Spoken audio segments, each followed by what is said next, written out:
Guys, this is the most important tie break of all the tie breaks this season. This isn't just for wildcard seeding. This is wildcard seeding / playoffs. If you win here in this best of 1, you don't have to do an entire best of 5 series just to get into the NASL Season 4 Grand Finals. That is gigantic. It's huge. It's huge, Andre. It's gymongous. It's enormous. This is paramount. This is monumental.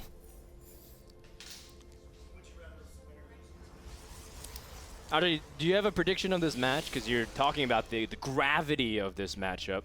But at the same time, do you have any person that you prefer to win here? Well, I was just at the movies, and Oz was great and powerful there. There was a trailer that came out. It was pretty cool. I'm going for Oz. Solely on that preview. I'm going with Arthur, just because I think Arthur has a lot to prove. He's got a lot to show, and I like NASL's platform to showcase the underdog. Ever since Season 1, that's how Puma became basically the international superstar. That's how EG got to sign him, and that's why Puma is that household name he is. And I would love for another person to come out from nowhere, from the grassroots, who's still teamless. And then it's going to be like, oh, yeah, we've been talking with Arthur for months now to sign him. No, you weren't. It's because NASL showcased him. And that's why Arthur's been successful. I want him to do well. Absolutely. Don't get me wrong. I want Arthur to do so well over here. But, you know, there's something about Oz that I just really, really like. I agree with him. PvP is an art. It really is so very skill-based. And I've just been playing so much PvP recently that I actually think it's one of my favorite matchups. I feel like it is a matchup where you have there's a lot of volatility, but you have a lot of room to actually showcase your skill once you get into that mid-game phase. Getting these little advantages or even taking huge wins is all very, very common. Now look at this probe. Entombed Valley features some very interesting terrain, some of which you can hide behind trees and plant probes. Plant themselves? Or plant pylons? Plant pylons, yeah. Right. I know exactly what you meant, Andre. But it is very misleading because it restricts so much vision. If you hop onto Arthur's vision, he doesn't see anything other than this little sliver of a light shadow. There's also really interesting, unique features, like you can put a pylon on the edge of the third base and warp into the main if you get enough vision. That's why we see some people 3-gate, or maybe just go for a very raw cut 4-gate. Now, Oz scouts a second gas, but is not being mined out at all. That should make Oz very suspicious. He says, well, he has a second gas. Why isn't he using it? In fact, he's got a lot of Chrono Boost saved up, too. There's a lot of minerals being packed up. Maybe Arthur's just going to go for a huge gateway aggression. Oh, most certainly.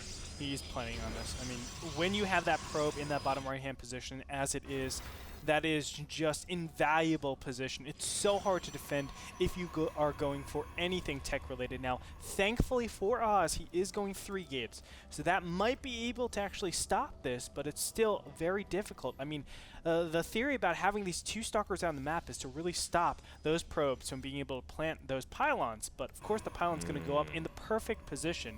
And this is going to spell a disaster, absolute disaster. Oh, wow. This pylon's going straight in the corner. The pylon's even hiding behind the trees, man.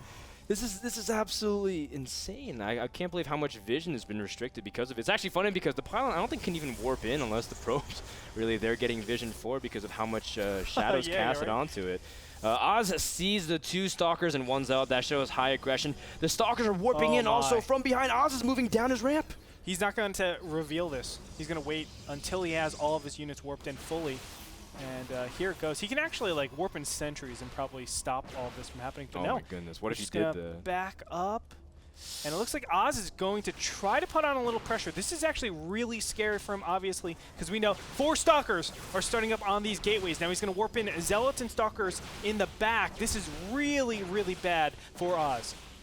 Arthur's targeting down the gateways. I figured he'd target down pylons at least to gain some kind of critical damage of supply blocking his opponent, but now he's also working on the mineral line. The stalkers are hugging the pylon and the gateway in the back. Nice positioning, but there's still lots of pressure. Imminent. Arthur's walking up with more stalkers, and Oz is going to go for a base trade.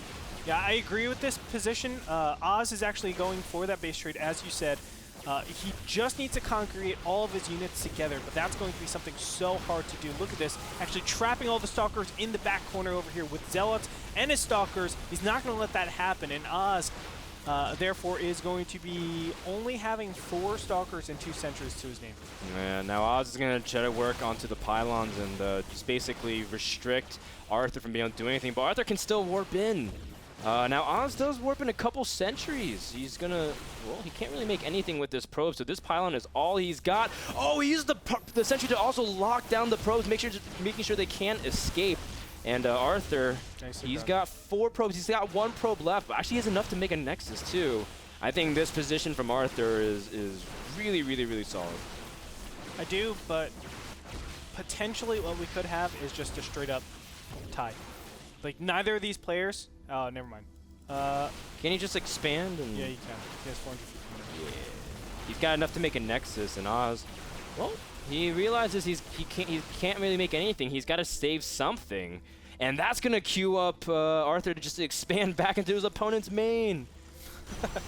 Your base is now mine. Oh, your base belongs to me. That's right.